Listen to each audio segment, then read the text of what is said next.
Hey folks, my name is Mo Amir and this is VANCOLOUR, British Columbia's bona fide culture and politics TV talk show.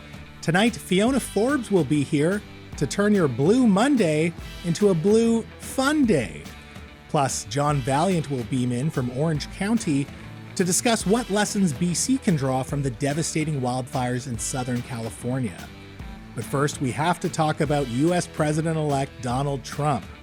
With the threat of trade tariffs and all his rhetoric about annexing Canada, what does Trump's antagonism reveal about Canadian patriotism? To explain is pollster extraordinaire, the president of Research Co., Mario Canseco. Mario, hello. Welcome back to the program. Thank you. Great to You be know here. what? Every day is a fun day when it's with you, Mario. Thanks, man. Now, you've been out in the field. You've been doing some polling. How do Canadians feel about U.S. President-elect Donald Trump? The expectation is that things are going to be worse than they are with Joe Biden in the White House.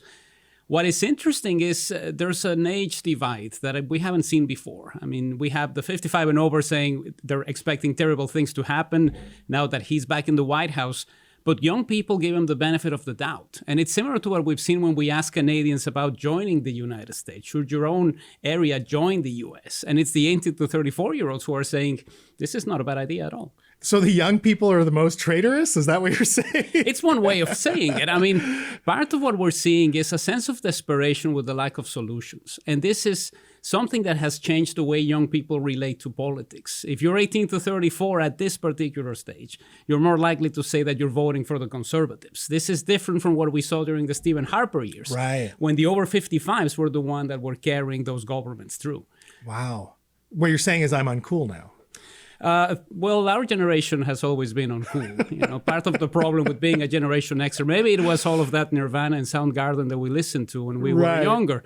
But there's that sense of everything is not working, you know, especially for Gen X. You know, you have young kids, you have aging parents, you're experiencing the healthcare system differently, not because of what happened to you.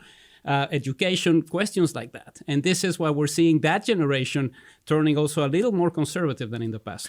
What does this all say about Canadian patriotism? Because you're talking about people that are saying, oh, maybe we should join another country. Like, this doesn't sound like it's good in terms of the future generations. Well, I think part of the problem is we haven't really established our own brand of patriotism after the Quebec referendum. I thought the F. Trudeau flags were our brand of patriotism. No, but I think, you know, all of those people are going to have to find themselves a new way of living. Right. Like, what are you going to do with all those flags and all those billboards?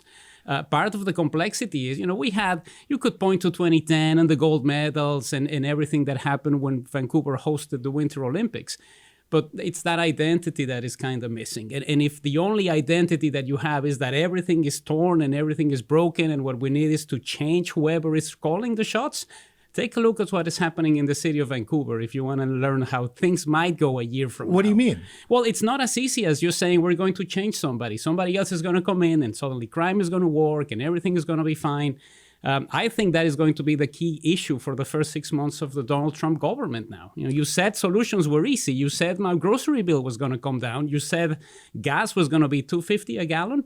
Where is it? So whoever replaces Justin Trudeau and then whoever replaces that person has their work cut out for them, is what you're saying. Yes, because part of what we're seeing is easy solutions, quick slogans. This is one of the ways in which you can connect with people. But once you're in government, the situation is very complicated and platitudes are not going to get you there. Wow.